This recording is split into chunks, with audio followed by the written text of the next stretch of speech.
Chapter 4. The Rabbit Sends in a Little Bill. It was the White Rabbit, trotting slowly back again and looking anxiously about as it went, as if it had lost something. And she heard it muttering to itself, the Duchess, oh my dear paws, oh my fur and whiskers, she'll get me executed, as sure as ferrets are ferrets. Where can I have dropped them, I wonder? Alice guessed in a moment what it was looking for, the fan and the pair of white kid gloves, and she very good-naturedly began hunting about for them. But they were nowhere to be seen. Everything seemed to have changed since her swim in the pool, and the great hall, with the glass table and the little door, had vanished completely. Very soon the rabbit noticed Alice as she went hunting about, and called out to her in an angry tone, "Why, Mary Ann, what are you doing about here? Run home this moment and fetch me a pair of gloves and a fan. Quick now!" And Alice was so much frightened that she ran off at once in the direction it pointed to, without trying to explain the mistake that it had made. "He took me for his housemaid," she said to herself as she ran. "How surprised he'll be when he finds out who I am. But I'd better take him his fan and gloves, that is, if I can find them." As she said this, she came upon a neat little house, on the door of which was a bright brass plate with the name W. Rabbit engraved upon it. She went in without knocking, and hurried upstairs in great fear lest she meet the real Mary Ann, and be turned out of the house before she had found the fan and gloves. "How queer it seems," Alice said to herself, "to be going messages for a rabbit. I suppose Dinah'll be sending me on messages next." And she began fancying the sort of thing that would happen.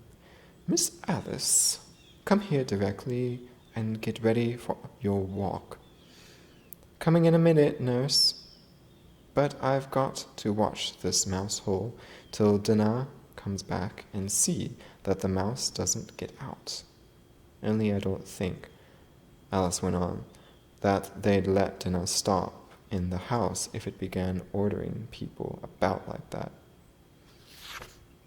By this time she had found her way into a tidy little room with a table on the window, and on it, as she had hoped, a fan and 2 or 3 pairs of tiny white kid gloves. She took up the fan and a pair of gloves and was just going to leave the room when her eye fell upon a little bottle that stood near the looking-glass. There was no label this time with the words, "Drink me," but nevertheless she uncorked it and put it to her lips. "I know, something interesting is sure to happen," she said to herself, "whenever I drink or eat anything, so I'll just see what this little bottle does. I do hope it'll make me grow large again, for really I'm quite tired of being such a tiny little thing." It did so indeed, and much sooner than she had expected. Before she had drunk half the bottle, she found herself pressing against the ceiling and had to stoop to save her neck from being broken. She hastily put down the bottle, saying to herself, That's quite enough. I hope I shan't grow any more as it is. I can't get out at the door. I do wish I hadn't drunk quite so much." Alas, it was too late to wish that. She went on growing, and very soon had to kneel down on the floor. In another minute there was not even room for this, and she tried the effect of lying down with one elbow against the door and the other arm curled around her head. Still she went on growing, and as a last resource she put one arm out the window and one foot up the chimney and said to herself, "Now I can do no more, whatever happens. What will become of me?" Luckily for Alice, the little magic bottle had now had its full effect, and she grew no larger. Still it was very uncomfortable, and as there seemed to be no sort of chance of her ever getting out of the room again, no wonder she felt unhappy. It was much pleasanter at home, thought poor Alice, when one wasn't always growing larger and smaller and being ordered about by mice and rabbits. I almost wish I hadn't gone down that rabbit hole, and yet, it's rather curious, this sort of life. I do wonder what can have happened to me. When I used to read fairy tales, I fancied that kind of thing never happened, and now here I am in the middle of one. There ought to be a book written about me. That there ought. And when I grow up, I'll write one. But I'm grown up now, she added in a sorrowful tone. At least there's no room to grow up any more here. But then, thought Alice, shall I never get any older than I am now? That'll be a comfort. One way, never to be an old woman, but then always to have lessons to learn. Oh, I shouldn't like that. Oh, you foolish Alice, she answered herself. How can you learn lessons in here? Why, there's hardly room for it, and no room at all for any lesson books. And so she went on, talking first to one side and then the other, and making quite a conversation of it altogether. But after a few minutes she heard a voice outside and stopped to listen. Mary Ann, said the voice, fetch me my gloves this moment. Then came a little pattering of feet on the stairs. Alice knew it was the rabbit coming to look for her, and she trembled till she shook the house, quite forgetting that she was now about 1,000 times as large as the rabbit, and had no reason to be afraid of it.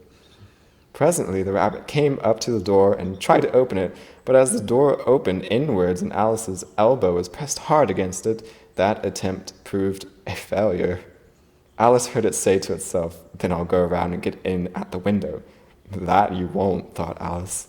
And after waiting till she fancied she heard the rabbit just under the window, she suddenly spread out her hand and made a snatch at the air. She did not get hold of anything, but she heard a little shriek and a fall and a crash of broken glass, from which she concluded that it was just possible it had fallen into a cucumber frame or something of the sort. Next came an angry voice, the rabbit's. Pat! Pat! Where are you? And then a voice she had never heard before. Sure, then I'm here, digging for apples, your honor. Digging for apples indeed, said the rabbit angrily. Here, come and help me out of this. Sounds of more broken glass. Now tell me, Pat, what's that in the window? Sure, it's an arm, your honor. He pronounced it arm. An arm, you goose. Who ever saw one that size? Why, it fills the whole window. Sure it does, your honor, but it's an arm for all that. Well, it's got no business there at any rate. Go and take it away. There was a long silence after this, and Alice could only hear whispers now and then, such as, Sure, I don't like it, your honor, not at all, not at all. Do as I tell you, you coward. And at last she spread out her hand again and made another snatch in the air. This time there were 2 little shrieks and more sounds of broken glass. What a number of cucumber frames there must be, thought Alice. No wonder. I wonder what they'll do next. As for pulling me out of the window, I only wish they would. I'm sure I don't want to stay in here any longer. She waited for some time without hearing anything more. At last came a rumbling of little cartwheels and the sound of a good many voices all talking together. She made out the words, Where's the other ladder? Why, I hadn't to bring but one. Bill's got the other. Bill, fetch it here, lad. Here, put 'em up at this corner. No, tie 'em together first. They don't reach half high enough yet. Oh, they'll do well enough. Don't be particular. Here, Bill, catch hold of this rope. Will the roof bear? Mind that loose slate. Oh, it's coming down. Heads below. A loud crash. Now, who did that? It was Bill, I fancy. Who's to go down the chimney? Nay, I shan't. You do it. That I won't then. Bill's got to go down. Here, Bill! The master says you've got to go down the chimney. Oh, so Bill's got to come down the chimney, has he? Thought Alice to herself. Why, they seem to put everything upon Bill. I wouldn't be in Bill's place for a good deal. This fireplace is narrow, to be sure, but I think I can kick a little.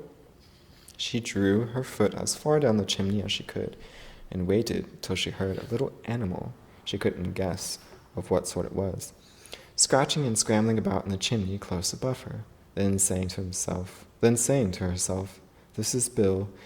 She gave one sharp kick and waited to see what would happen next. The first thing she heard was a general chorus of, There goes Bill! Then the rabbit's voice alone, Catch him, you, by the hedge! Then silence, and then another confusion of voices. Hold up his head, brandy now, don't choke him. How was it, old fellow? What happened to you? Tell us all about it. Last came a little feeble, squeaking voice. That's Bill, thought Alice. Well, I hardly know no more, thank you. I'm better now, but I'm a deal too flustered to tell you. All I know is something comes at me like a jack-in-the-box, and up I goes like a skyrocket. So you did, old fellow, said the others.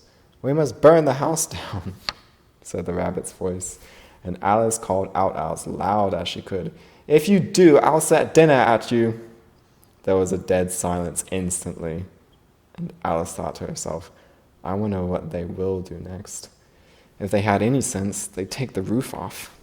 After a minute or two, they began moving about again, and Alice heard the rabbit say, A barrelful will do, to begin with.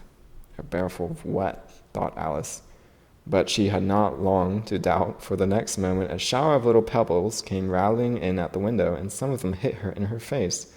I'll put a stop to this, she said to herself, and shouted out, You better not do that again, which produced another dead silence. Alice noticed, with some surprise, that the pebbles were all turning into little cakes as they lay on the floor, and a bright idea came into her head. If I eat one of these cakes, thought Alice, it's sure to make some change in my size, and as it can't possibly make me larger, it must make me smaller, I suppose.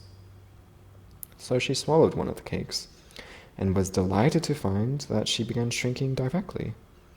As soon as she was small enough to get through the door, she ran out of the house and found quite a crowd of little animals and birds waiting outside. The poor little lizard, Bill, was in the middle, being held up by 2 guinea pigs, who were giving it something out of a bottle. They all made a rush at Alice the moment she appeared, but she ran off as hard as she could, and soon found herself safe in a thick wood. The first thing I've got to do, said Alice to herself as she wandered about in the wood, is to grow to my right size again. And the second thing is to find my way into that lovely garden. I think that will be the best plan.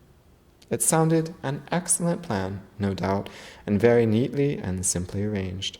The only difficulty was that she had not the smallest idea how to set about it. And while she was peering about anxiously among the trees, a little sharp bark just over her head made her look up in a great hurry. An enormous puppy was looking down at her with large round eyes and feebly stretching out one paw, trying to touch her. Poor little thing, said Alice in a coaxing tone, and she tried hard to whistle to it, but she was terribly frightened all the time at the thought that it might be hungry, in which case it would be very likely to eat her up in spite of all her coaxing. Hardly knowing what she did, she picked up a little bit of a stick and held it out to the puppy, whereupon the puppy jumped into the air off all its feet at once, with a yelp of delight, and rushed at the stick and made believe to worry it. Then Alice dodged behind a great thistle to keep herself from being run over, and the moment she appeared on the other side, the puppy made another rush at the stick and tumbled head over heels in its hurry to get hold of it. Then Alice, thinking it was very like having a game of play with a cart horse, and expecting every moment to be trampled under its feet, ran around the thistle again. Then the puppy began a series of short charges at the stick, running in a very little way forwards each time and a long ways back, and barking hoarsely all the while, till at last it sat down a good way off, panting, with its tongue hanging out of its mouth and its great eyes half shut. This seemed to Alice a good opportunity for making her escape, so she set off at once and ran till she was quite tired and out of breath, until the puppy's bark sounded quite faint in the distance. And yet, what a dear little puppy it was, said Alice, as she leaned against a buttercup to rest herself, and fanned herself with one of the leaves. I should have liked teaching it tricks very much, if only I'd been the right size to do it. Oh dear, I'd nearly forgotten that I've got to grow up again. Let me see, how is it to be managed? I suppose I ought to drink or eat something or other, but the great question is what? The great question certainly was what? Alice looked all round her at the flowers and the blades of grass, but she could not see anything that looked like the right thing to eat or drink under the circumstances. There was a large mushroom growing near her, about the same height as herself, and when she had looked under it and on both sides of it and behind it, it occurred to her that she might as well look and see what was on the top of it. She stretched herself up on tiptoe and peeped over the edge of the mushroom, and her eyes immediately met those of a large blue caterpillar that was sitting on the top with its arms folded, quietly smoking a long hookah and taking not the smallest notice of her or anything else. End of chapter 4.